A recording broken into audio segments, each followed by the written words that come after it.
Good evening সকলকে। আজ আমাদের আলোচ্য বিষয় ব্লাড রিলেশন। রিজনিংয়ের এটি ভার্বাল পার্টের মধ্যে পড়লো। ঠিক আছে, তো ব্লাড রিলেশন বলতেই কথাটার মধ্যে লুকিয়ে আছে রক্তের সম্পর্ক। রক্তের সম্পর্ক কী কার সঙ্গে সম্পর্কযুক্ত, আজকে আমরা এটার বেসিক পার্ট কমপ্লিট করব। শুরু করা যাক। ব্লাড রিলেশন ক্ষেত্রে যখনই আমরা বুঝবো তখন আমাদের এই কিছু কিছু পয়েন্ট আমাদেরকে আলোচনা করতে হবে। প্রথম আমরা এটা নিয়ে আলোচনা করব। এই আলোচনার মধ্যে আমাদের পড়বে passage based blood relation, reverse, coded, indication based. এগুলো সমস্ত পরীক্ষায় দেখা যায় না, কোনো কোনো পরীক্ষার জন্য কিছু কিছু যেরকম প্যাসেজ ওয়াইজ যে ব্লাড রিলেশন কিছু প্যাসেজ দিয়ে দিবে, কিছু লেখা দিয়ে দিবে, কিছু সেন্টেন্স যেগুলোর মধ্যে ব্লাড রিলেশনটাকে আইডেন্টিফাই করতে হবে। যেরকম এটা রেলওয়ে, ব্যাঙ্কিং, ইন্স্যুরেন্স এগুলোতে দেখা যায় 2-3 লাইনের থাকে, 5-6 লাইনের থাকে। রিভার্স উল্টে ব্ল্যাঙ্ক দিয়ে দিবে, সেটা করা যায়, সেটাও দেখানো হবে। কোডেড সিম্বল কিছু সাইন বা ডলার সাইন, হ্যাশ এই সমস্ত দিয়ে কোডেড করা থাকে, কোড করা থাকে, লুকানো থাকে, হিডেন, সেটাকেও করানো হবে। এবং ইন্ডিকেশন ওয়াইজ, ইমেজ ওয়াইজ এগুলো থাকে। এগুলো সব পরীক্ষায় থাকে না, এসএসসি কিছু কিছু এক্সামে থাকে। যাই হোক, মেন যে আমাদের ডিল করতে হবে সেটা প্যাসেজ ওয়াইজ। এই প্যাসেজ ওয়াইজ আমাদেরকে ব্লাড রিলেশন করতে হবে। তো আমরা নেক্সট যে পার্টটা জানবো সেটা হচ্ছে জেনারেশন কাউন্ট। জেনারেশন বলতে কোথা থেকে কোথায় এলো, কোথা থেকে কে এলো, সেই ব্যাপারটা। ফ্যামিলি ট্রি বা চার্ট যাকে বলে, আমরা নাম শুনেছি সকলেই ফ্যামিলি ট্রি বা চার্টের, যে দাদুর ছেলে, তার ছেলে, তার ছেলে, ঠিক সেরকম। তো কিছু কিছু ক্ষেত্রে আমাদেরকে প্যাসেজ ওয়াইজে ডিরেকশনকে ফলো করতে হয়, যেটা সেন্টেন্সের মধ্যে দেওয়া থাকে, অথবা কিছু কিছু এক্সট্রাভাবে ডিরেকশন দেওয়া থাকে। ব্যাঙ্কিংয়ের ক্ষেত্রে এক্সট্রাভাবে দেওয়া থাকবে, মানে কিছু করণীয় নোটস দেওয়া থাকবে। আর রেলওয়ের ক্ষেত্রে ওই লাইনের মধ্যেই ডিরেকশনটা এক লাইনে বলে দেবে বা নাও বলতে পারে। যেরকম ডিরেকশনের মধ্যে বলতে পারে আনম্যারিড, ওখানে একজন লোক বিয়ে করেনি, 6 থেকে 8 জন মেম্বার বা 6 জন বা 7 জন মেম্বার আছে টোটাল, তার বাইরে যাওয়া যাবে না। বা কেউ সিঙ্গেল রয়েছে, সিঙ্গেল প্যারেন্টস, সিঙ্গেল থাকতে পারে। নেক্সট আমাদের যেটা দেখবো আমরা কোশ্চেনে সেটা হচ্ছে নেম ওয়াইজ দেখতে পারি, A to Z variable wise দেখতে পারি। ভেরিয়েবল বলতে A, X, Y, P, Q, P Q এর দাদা, ইনল, নেম ওয়াইজ আনন্দ, সমীর, এগুলো দেখতে পারি। ঠিক আছে, আমাদেরকে কিছু কিছু টার্মসের সঙ্গে যুক্ত হতে হবে। এই নেক্সট টপিক এটা, সেটা হচ্ছে সিবলিংস। সিবলিংস কথাটির অর্থ সকলেই জানো হয়তো, নিজের একদম ওন ব্রাদার অর সিস্টার। ধরো তুমি তোমার বোন বা তুমি তোমার দাদা, একে অপরকে সিবলিং বলবে। তোমার দাদাকে তুমি সিবলিং বলবে, তোমার দাদাও তোমাকে সিবলিং বলবে। মানে অন্য ব্যক্তিকে যদি বলতে চাও যে ওই ছেলেটা কে তোমার, আমার সিবলিং, ওই মেয়েটা কে তোমার, সিবলিং। মেয়ে ছেলে দু ক্ষেত্রে সিবলিং হতে পারে, অল্টারনেটিভ। দেন স্পাউস, আমরা স্পাউসে চলে আসলাম, সিবলিং চলে গেল। স্পাউস, স্পাউস মানে হচ্ছে হাজব্যান্ড অ্যান্ড ওয়াইফ। ওয়াইফকেও বলতে বলা যায়, ওয়াইফও বলতে পারে হাজব্যান্ডকে স্পাউস, হাজব্যান্ডও বলতে পারে ওয়াইফকে স্পাউস। কোনো কেউ হোটেলে গেল বা কিছু কোথাও রেস্টুরেন্টে গেল, তো সেখানে গিয়ে আমরা বলবো কি যে আমার স্পাউস, সেটা হাজব্যান্ডকেও ডিনোট করতে পারে অথবা ওয়াইফকেও ডিনোট করতে পারে। ঠিক আছে, নেক্সট যেটা আমরা পড়বো কাজিন। কাজিন কিন্তু খুব ইম্পর্টেন্ট একটা ম্যাটার প্লে করে, রোল প্লে করে। কাজিনটা কি একটু ভালো মতো করে বুঝতে হবে লজিক্যালি। কাজিন কথাটির অর্থ হচ্ছে, অনেকে লেখে কাজিন সিস্টার, কাজিন ব্রাদার, এরকম বলে কিছু হয় না। শুধু কাজিন মানে কাজিন, কাজিনের কোনো জেন্ডার হয় না। যেরকম কাজিন মেলও হতে পারে, কাজিন ফিমেলও হতে পারে। যেরকম সান বা ডটার মানে হচ্ছে ছেলে বা মেয়ে of father or mother, uncle, aunt. তার মানে এই কথাটির অর্থ এখানে এটা লিখেছিলাম যে সান আর ডটার অফ আঙ্কেল আর আন্ট।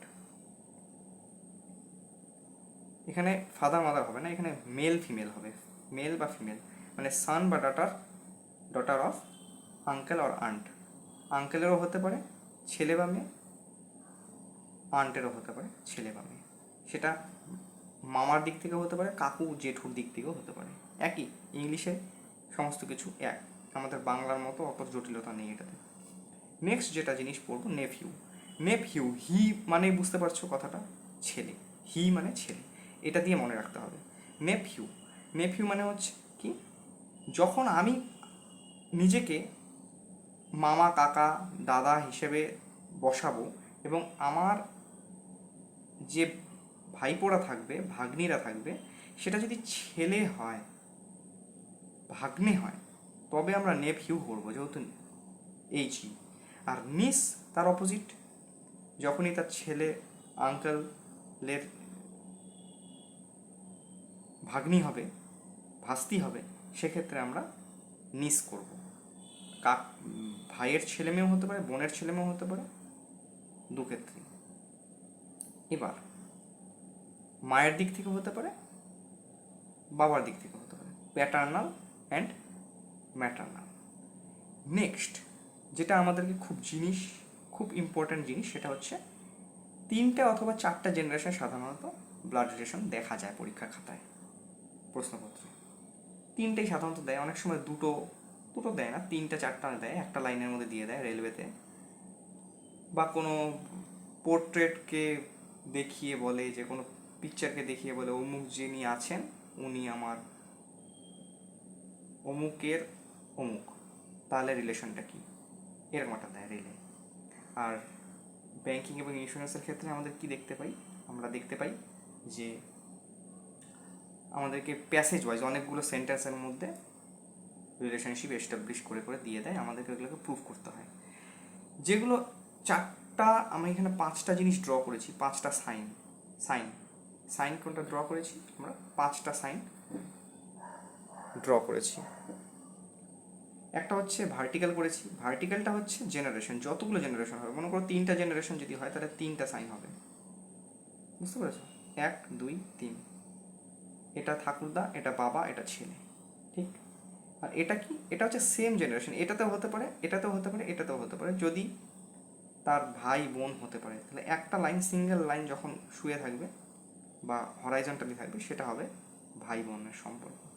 আর ডাবল লাইন হবে হচ্ছে বিবাহের সম্পর্ক, এদিকে ওয়াইফ হাজব্যান্ড, হাজব্যান্ড ওয়াইফ থাকতে পারে, দুটো সাইন মানে বিবাহ করিয়ে দাও, ম্যারেজ করিয়ে দাও। আর এই স্কোয়ার যেটা আছে, চার কোণা, সেটা হচ্ছে গিয়ে আমাদের পুরুষ, মেলকে ডিনোট করে, মেলকে বোঝাতে আমরা এটা লিখবো। আর এই যে সার্কেল রয়েছে, এটাকে আমরা ফিমেলকে বোঝাতে লিখবো।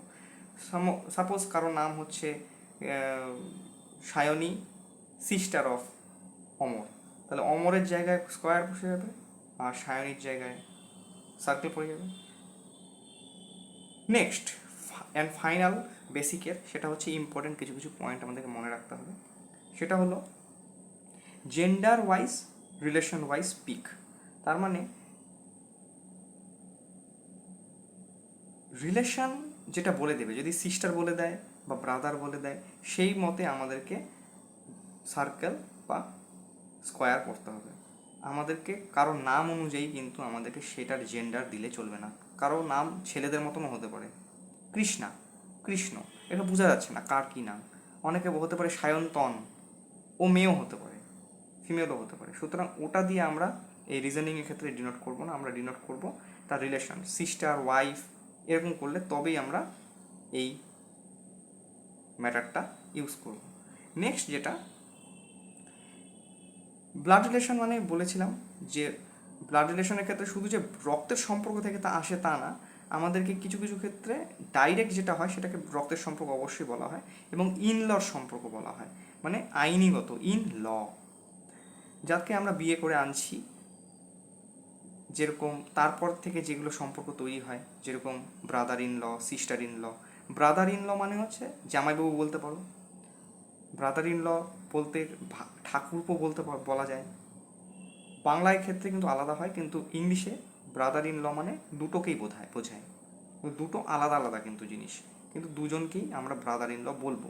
এটা পরে বুঝে নিতে হবে যখন করবো কোশ্চেন। সিস্টার ইন ল বলতে যেরকম শালি হয়ে থাকে, এবং সিস্টার ইন ল বলতে আমরা এখানে বৌদিকেও বুঝিয়ে থাকি।